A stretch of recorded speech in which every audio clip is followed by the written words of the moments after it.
Hello everyone, this is ANURADHA Sharma and you are watching my channel IELTS with ANURADHA. Now we shall begin.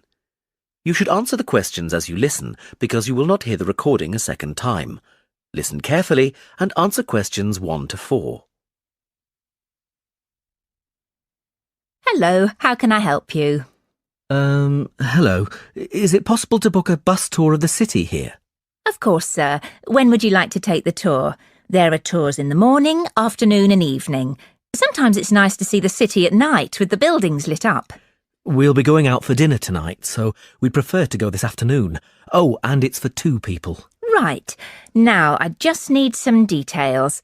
Can you give me the names of the 2 people, please? Yes, Susan Field and James Carter. Susan Field and James... Sorry, can you spell your surname for me, please? It's Carter. C-A-R-T-E-R. Thank you. And can I have a contact telephone number? Why do you need one? Just in case we have to cancel the tour and need to contact you. I see. Well, my mobile number is 07988 636 197. That's 07988 636 197. Now, can you also tell me which hotel you're staying at? The Crest Hotel. Oh, no, sorry. That's the hotel we're staying in next week. It's the Riverside Hotel. Oh, the Riverside is a lovely hotel. Are you enjoying your stay? Yes, we are, very much. We'd definitely recommend it to others. Oh, I am glad. Now, I can book you on the tour at 4 p.m. Would that suit you? Alternatively, there is one at 2. 2 would be better for us, please. Right. That's booked for you, sir. 2 people at 2 p.m. today, August the 14th. You pay the bus driver when you get on, and it's £4 per person. Thank you very much. Before you hear the rest of the conversation, you have some time to look at questions 5 to 10.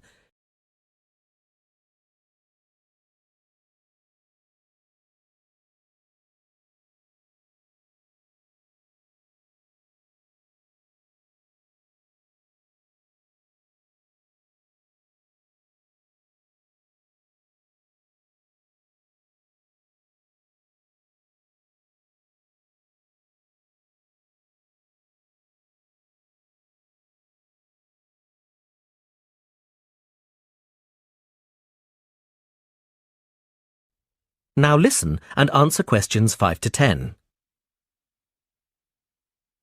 Can I also ask you about the museum in the main square? I was reading about it in my guidebook and was shocked to see that the entrance price is £10. Why does it cost so much? Well, the museum has the largest collection of Latin American art in Europe. People come from all over the world to see it. But that's not the reason why it's so expensive to get in. You see, the building is very old and it needs repairs. The £10 ticket cost will go towards repairing the roof and the walls. I see.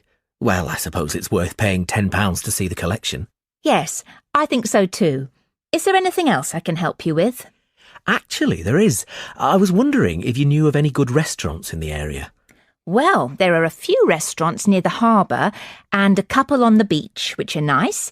The problem is that the smell of the fish market is quite strong down there. I don't think my girlfriend would be very pleased. I know what you mean. It's not very romantic, is it? My advice would be to go to the next town. It's bigger and the restaurant selection is wider. You can get there by taxi and it only takes about 10 minutes. The town is quite picturesque. Is it for a special occasion? Yes, it's my girlfriend's birthday, so I'd like to go somewhere special. Do you know any of these restaurants well enough to tell me about them? Well, I know about a few of them, and there are pictures in this leaflet here. Oh, this one here is lovely, the Bellevue, and it's extremely popular. It has a famous chef, so it's not cheap, but the standard of the food is very high. It's right by the sea, and there are wonderful views if you get a good table. Then there's the Lighthouse Cafe, you can see the picture here, which isn't really a cafe at all. In fact, it's a great restaurant and a lot of TV celebrities and actors eat there. The place has been going for over 100 years. It's quite an institution around here. I'm not sure about those 2. They sound too expensive to me. I was thinking of somewhere small, not too upmarket, but with good food. In that case, what about Harvey's? The same family has run this restaurant for over a century, and it's reasonably priced and really popular with local people. Oh, and there's another family-run restaurant, Stonecroft House. New owners took over a month ago, and they're getting good reviews. There's a new chef there, and the food is meant to be very good. This leaflet has the contact details for all the restaurants, so you can just call them if you'd like to book a table. Great, thanks. You've been very helpful.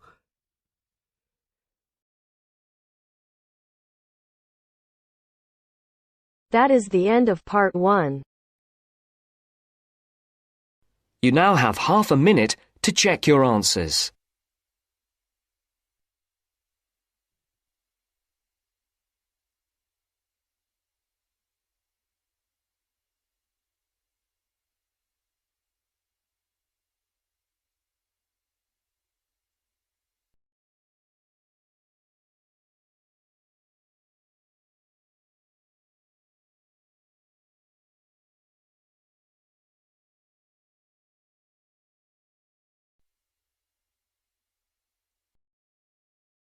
Now turns to part 2. Part 2. You are going to hear a guide named Matt, who is introducing their trip in Wildlife Haven. Now you have some time to look at questions 11 to 15.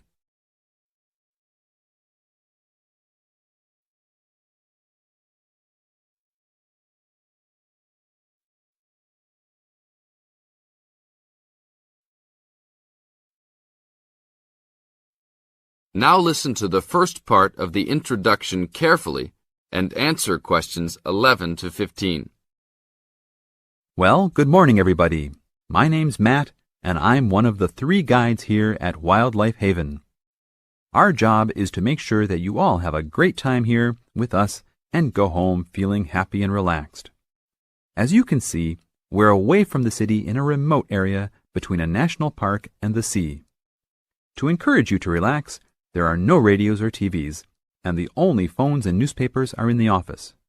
So, if peace and quiet is what you've come for, this is the place to be. From your cabin on the hill, you'll find you have the national park behind you, and you can look out from the sea from your front balcony. Your luggage will be unloaded from the bus and taken to your rooms in a few minutes. Once you have picked up your key at reception, please locate your room and check that all your luggage has arrived. The daily program here at Wildlife Haven is flexible and only as demanding as you want it to be. You should each have a brochure setting out the facilities and various walking tracks you can take. And on the bus, you are given a green sheet setting out a number of group tours in the coming week. If you want to join any tour, just write your name and room number on the relevant sheet along the wall here. Tomorrow, there is a beachcombers and rock hoppers tour exploring marine life in the rock pools along the beach. Or, if you'd prefer to go inland, there's a guided forest walk that takes you off the walking tracks. If you want to catch some lunch, you could join the beach fishing expedition. And at night, you'll see there is a moonlight forest walk that leaves each night at 7 p.m. So there is plenty to choose from at Wildlife Haven, and of course, that includes just sitting on your balcony watching the waves roll in. But I would recommend my favorite tour, the Waterfall Walk. This departs at sundown each day and also provides the opportunity to have a moonlight swim. Now you have some time to look at questions 16 to 20.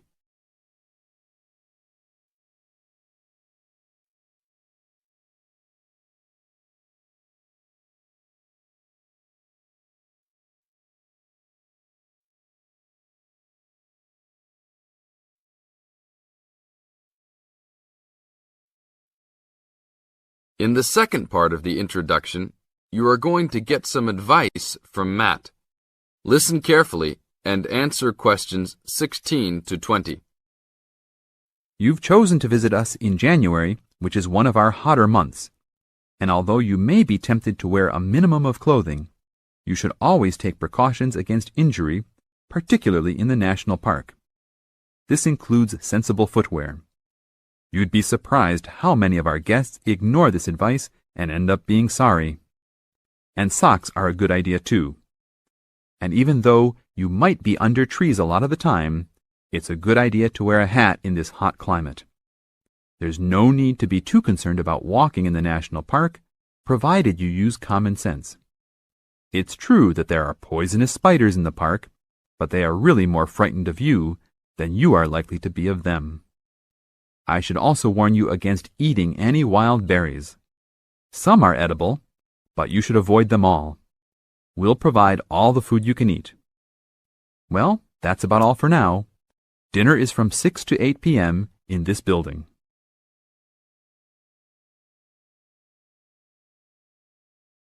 That is the end of part 2. You now have half a minute to check your answers.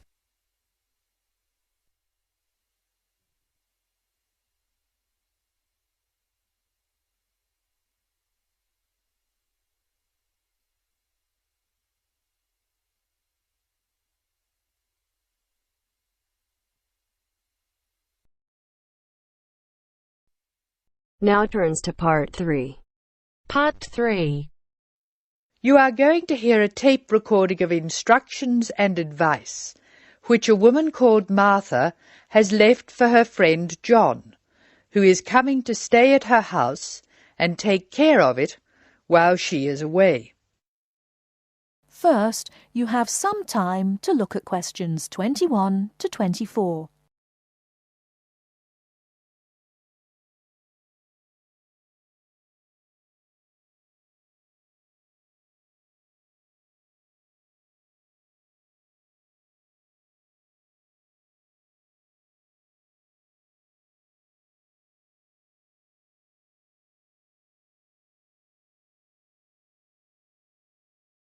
Now, listen carefully and answer questions 21 to 24. Hello, John. Welcome to the house. I'm really pleased that you can be here to look after my house while I'm away. Here are some things you need to know about the house.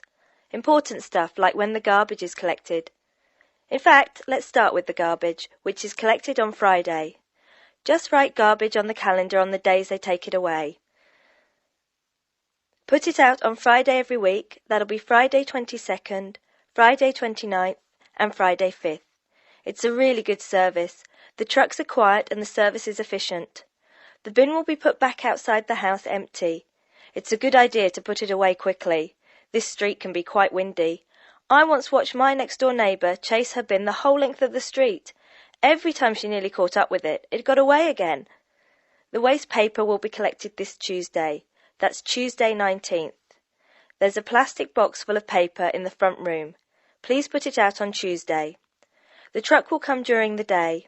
If you don't mind collecting old newspapers and other paper and putting them in the box, I'll put it out when I come home. The paper people only come monthly. I have some things to give to charity in a box in the front room.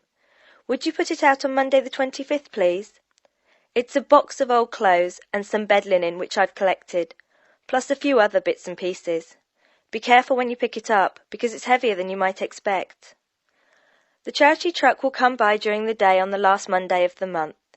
If you want to use the library, you'll find it on Darling Street. I've left my borrower's card near the telephone. It has a very good local reference section if you want to find out more about this city. I'm sorry to say we don't have a cleaner. Oh yes, filters. Please would you change the filters on the washing machine on the last day of the month, which is Sunday the 31st. We find that the machine works much better if we change the filters regularly. The gas company reads the meter outside the house, so don't worry about that. I think that's all the information about our calendar of events.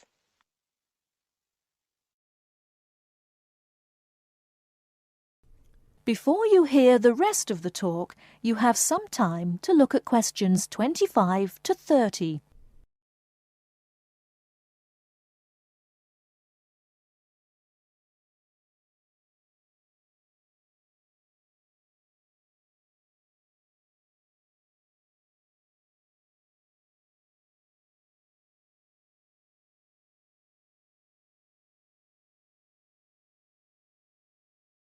Now listen and answer questions 25 to 30. Well, John, I'm trying to think what else I should be telling you. As you know, I'm going to a conference in London. I hope to have a little time to look around. It's a great city. I do hope I manage to get to at least some of the theatres and museums. I'm looking forward to all the things I have to do at the conference too. I'm giving a paper on Tuesday the 26th, and there are a couple of really exciting events planned later in the conference programme. I hope to meet up with an old teacher of mine at the conference. She taught English literature at my old high school, and we've kept in touch through letters over the years.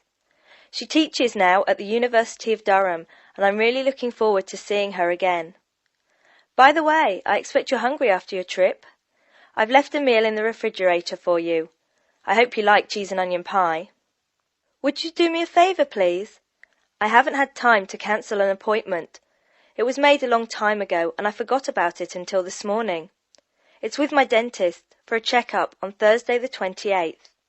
Could you please call the dentist on 816-2525 and cancel the appointment for me?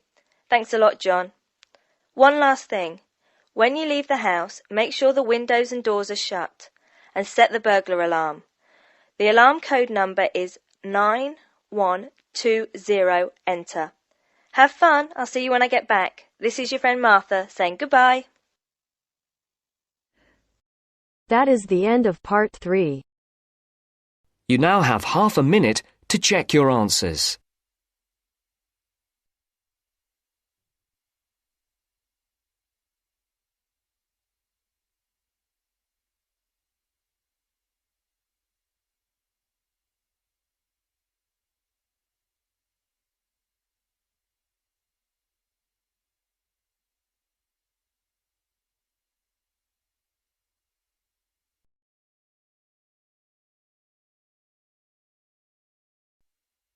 Now turns to part 4. Part 4 section, you will hear an introductory lecture to a course on Southeast Asia. First, you have some time to look at questions 31 to 40.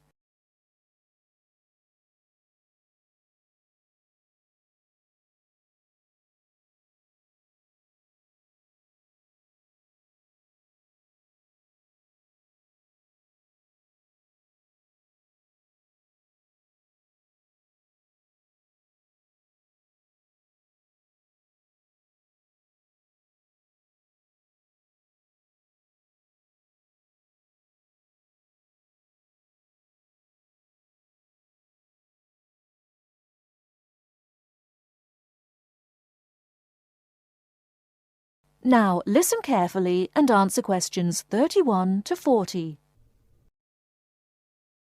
My name is Paul Stange. I'm coordinator of this course.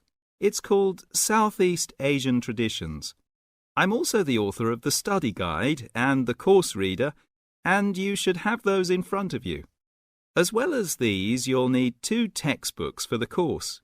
There's the one by Osborne and there's another by Legg. I'll talk a bit more about the reading materials in a moment.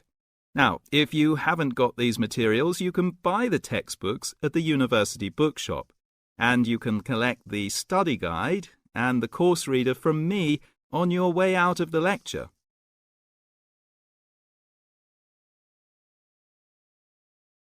The purpose of this lecture is simply orientation. What I'm going to do is introduce myself, talk you through the course, and give you some additional advice, apart from what's contained in the study guide, on dealing with the various assignments for the course.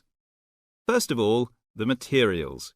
You'll find the 2 textbooks very clear, and they give a good basic coverage of the history of the region. Most of the reading materials in the reader are fairly easy-going, but I have to warn you that 2 of them are quite difficult. These are the readings by Smale and Bender, and of these 2, the one by Bender is perhaps the more challenging. But don't let that put you off, because understanding these 2 readings is important to help you develop a clearer understanding of the cultures. In other words, they'll help you acquire greater sensitivity to the differences between the various cultures in the region.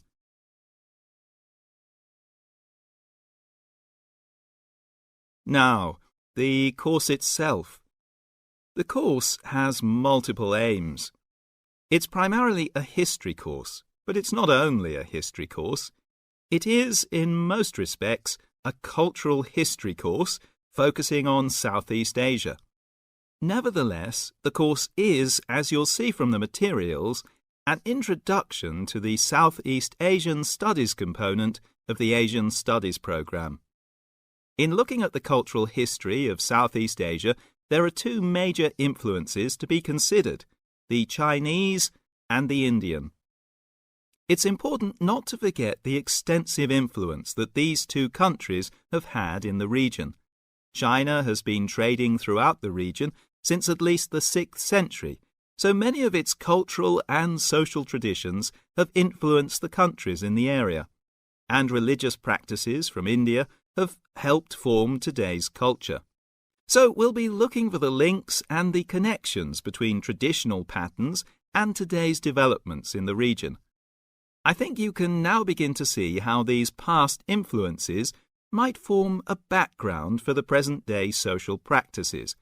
And in the same way, this course will form a basis or background for second and third year courses, with their focus on the modern period, and in particular, the economic and political situation of the region.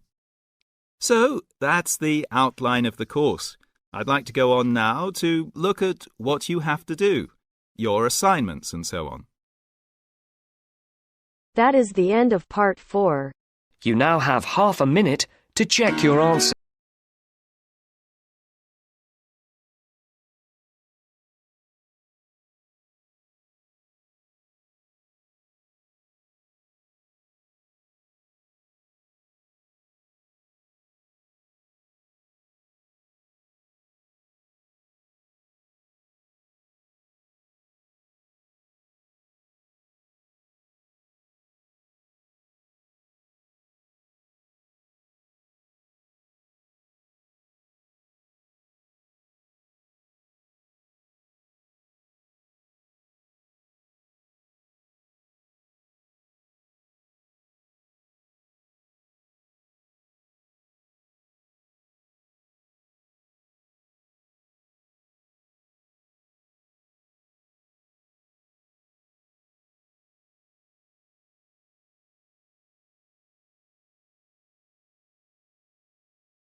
Thank you for watching and stay tuned for more videos.